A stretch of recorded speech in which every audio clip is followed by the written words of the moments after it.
In January, Fox News star Sean Hannity shocked everyone when he unexpectedly left the Fox News headquarters in New York without any warning. How do I say in a nice way, journalism is dead, we have an information crisis in the country. The question on everyone's minds, was this another Tucker Carlson-style exit, or was something else brewing behind the scenes? After all, it's not every day that a prominent figure like Hannity walks away from his post, especially at a time when the network has been in the midst of so much turmoil. Nobody would listen to me, Ted, and you'll probably cut this out too. Theories began to explode. Some suggested it was a repeat of Tucker's situation, while others spun entirely new conspiracies.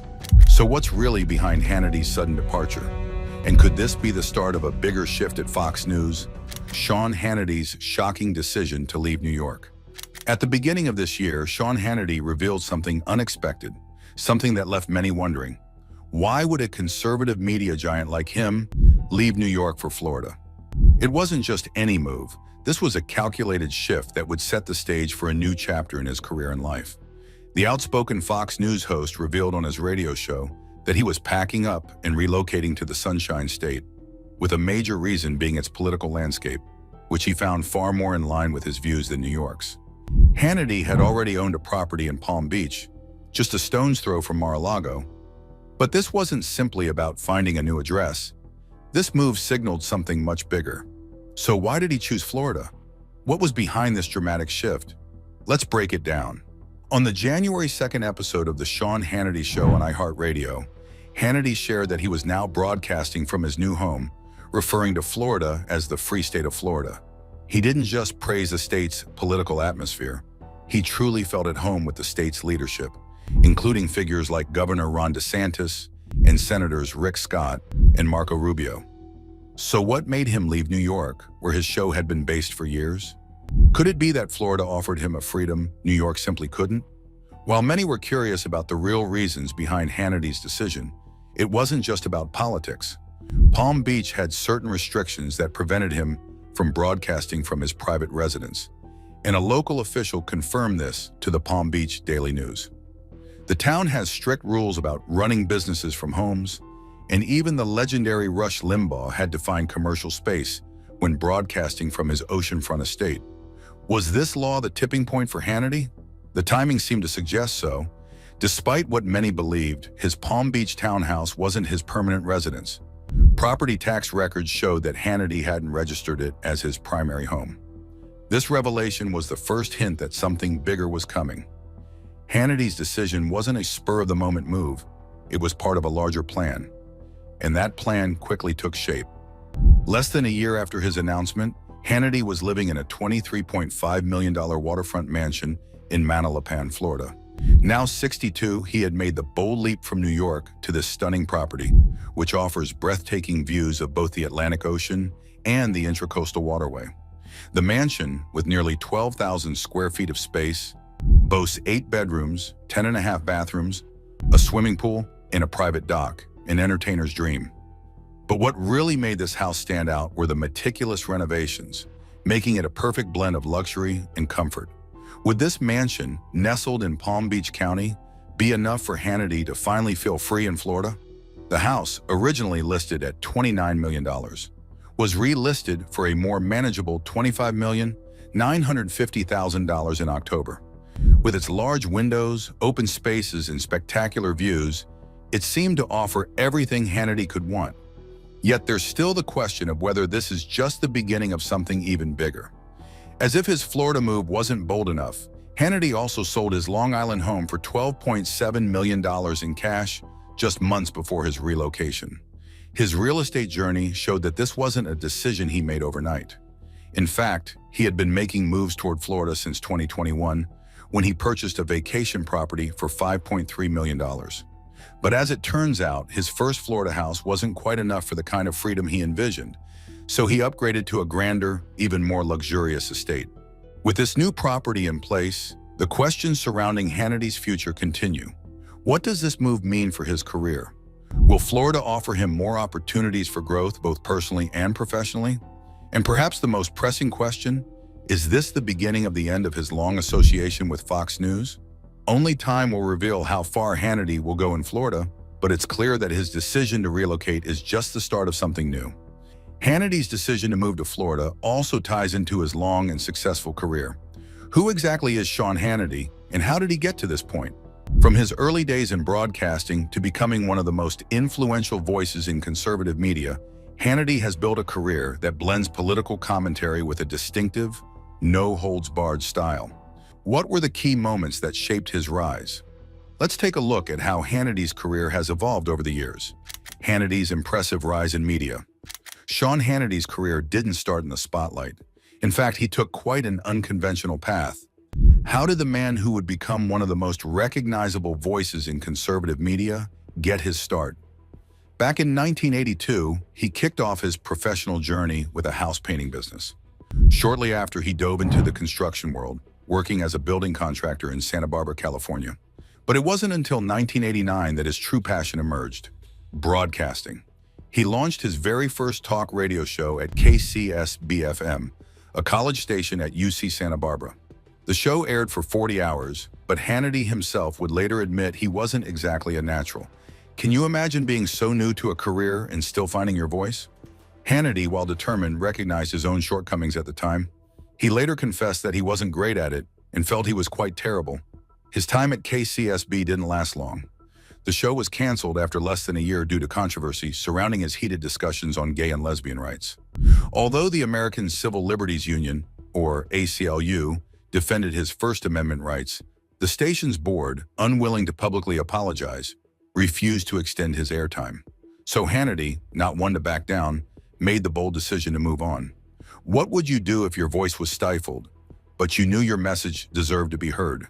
Well, Hannity decided to advertise himself, calling himself the most talked-about college radio host in America. His confidence caught the attention of WVNN in Athens, Alabama, where he was hired to host an afternoon talk show.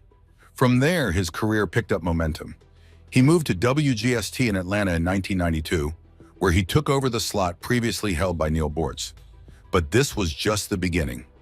In 1996, Roger Ailes, co-founder of Fox News, offered him a new opportunity, hosting a television show.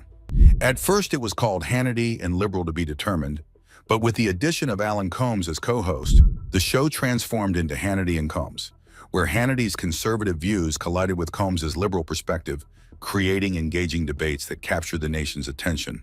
But how did he make the leap from local radio to national influence? Well, in 1997, Hannity moved to New York and began filling in for the afternoon host at WABC. Within a few months, his growing popularity earned him a full-time position. By January 1998, Hannity had secured a prime spot on WABC's afternoon show. His voice was now reaching far beyond Santa Barbara. His career was taking off. But what did the critics think? In their 2007 book, Common Ground: How to Stop the Partisan War That Is Destroying America, authors Cal Thomas and Bob Beckel described Hannity as a key figure in the rise of political polarizers who create deep divisions in political broadcasting.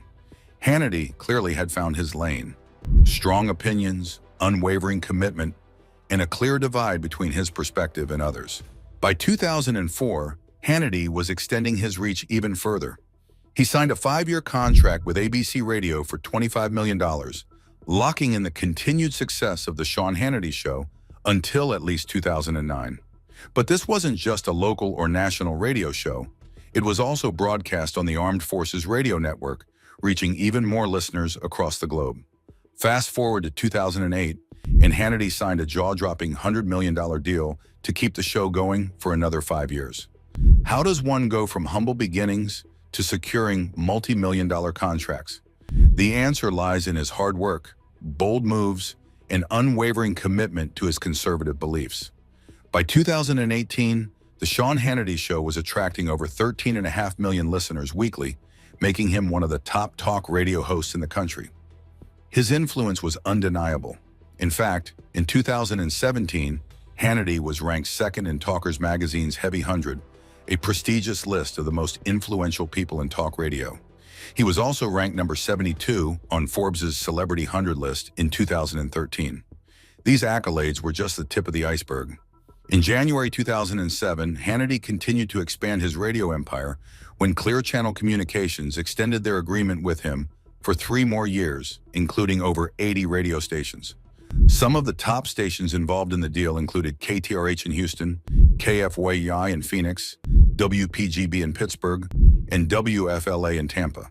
By September 2013, Hannity solidified his place in radio history with a long-term deal with Premier Networks.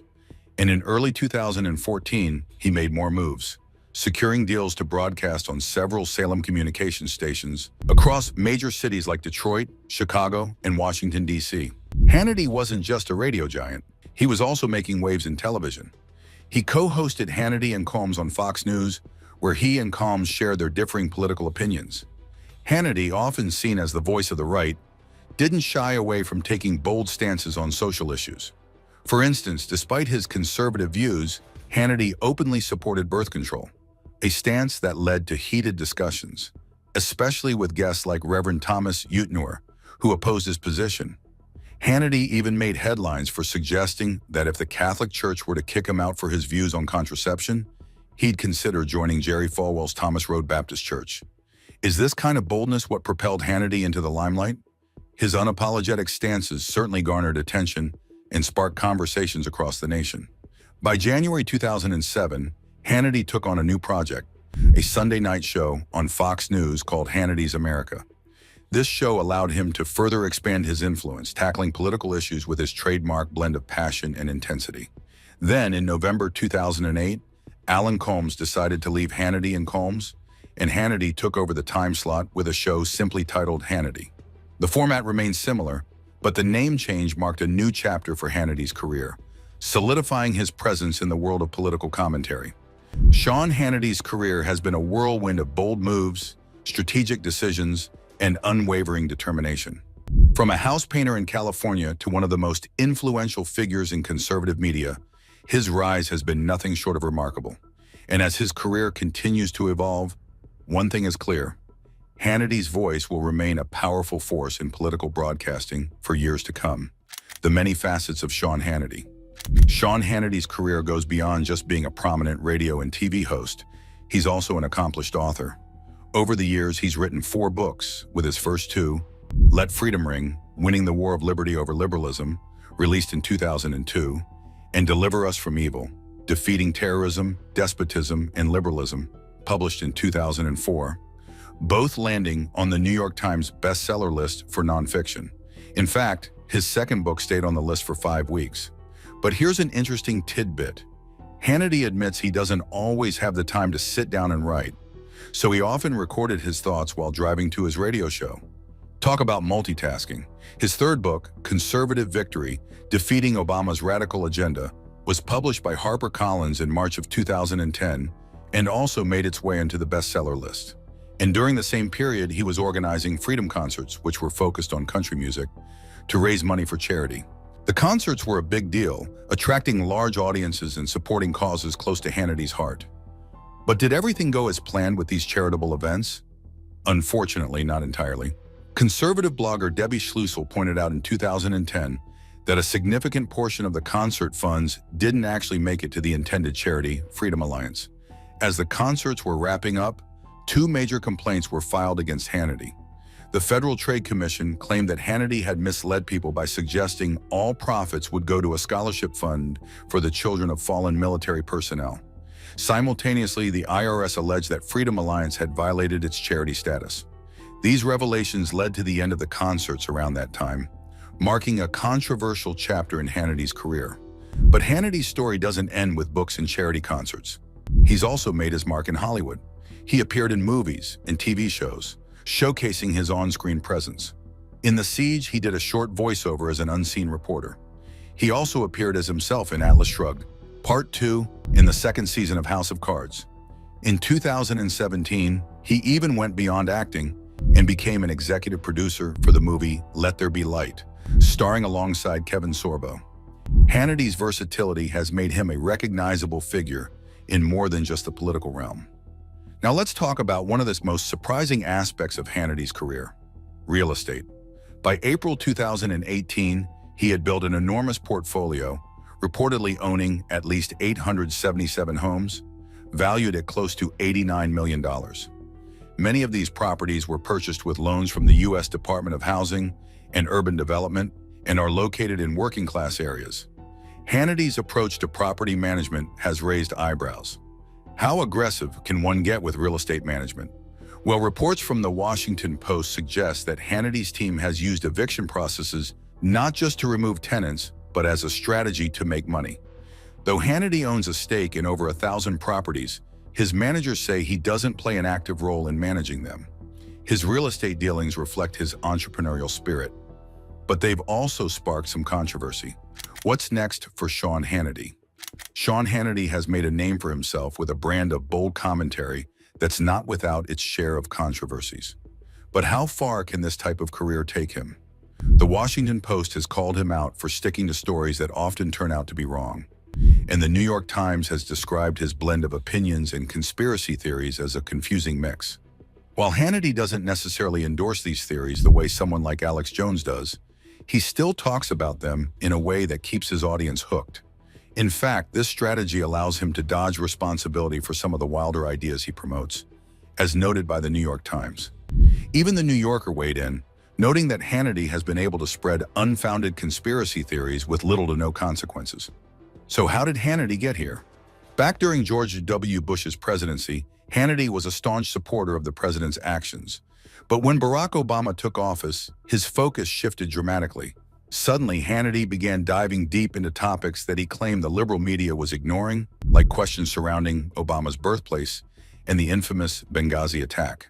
His coverage of Benghazi especially was extensive, bringing in sources he dubbed the Benghazi whistleblowers. However, as the Washington Post pointed out in 2017, Hannity's attention was firmly fixed on defending the former president, particularly in the lead-up to the election. It's clear that Hannity's support for the former president was more than just a passing phase. Could this unshakable loyalty to one side affect his future? His advocacy seemed to pay off when the former president won the election. But would such a strong stance ever become a liability for Hannity's position at Fox News? It's something to think about, especially since Fox News unceremoniously let go of Tucker Carlson. Would Hannity face a similar fate if he didn't toe the line? Hannity's support for the former president during the 2016 primaries was particularly contentious. He gave the candidate more airtime than he did any other Republican hopeful. Perhaps one of the most eyebrow-raising moments came when the former president spread a baseless claim about Rafael Cruz, Ted Cruz's father, allegedly being linked to the assassination of President John F. Kennedy. Even though Hannity's loyalty to the former president was well known, he's always downplayed his personal preference for him over Ted Cruz. Still, as CNN's Dylan Byers pointed out, Hannity often made it clear that he agreed with the former president on key issues, choosing to overlook or defend him when controversy arose.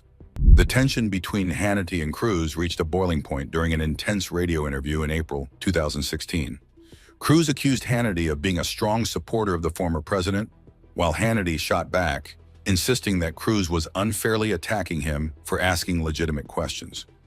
It wasn't the last time Hannity's political leanings stirred the pot.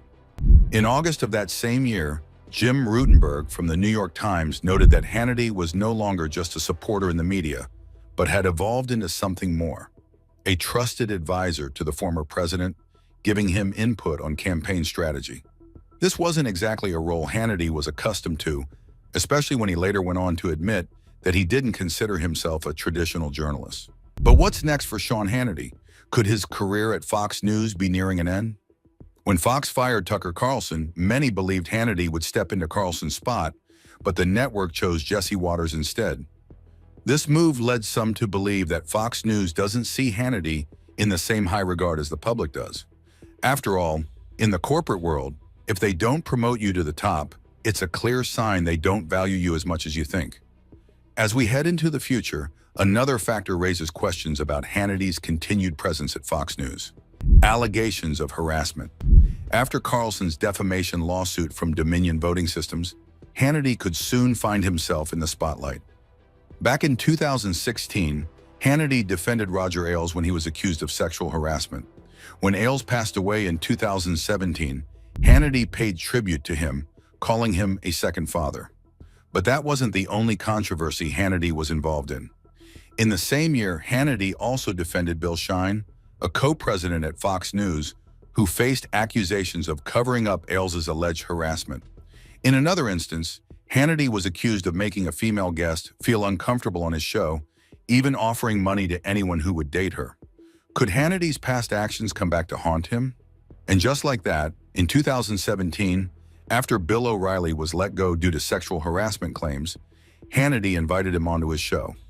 This drew criticism, especially since O'Reilly had been accused of similar offenses.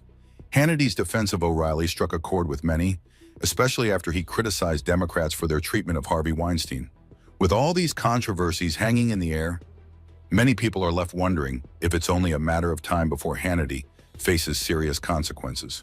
Whether it's being pushed out of Fox News or facing further backlash for his past actions, it seems like his time at the network might be running out. Do you think Sean Hannity's time at Fox News is coming to an end? What are your thoughts on his move from New York to Florida? Let us know your thoughts in the comments. If you enjoyed this video, make sure to give it a like, share it, and subscribe to our channel so you never miss any of our amazing videos.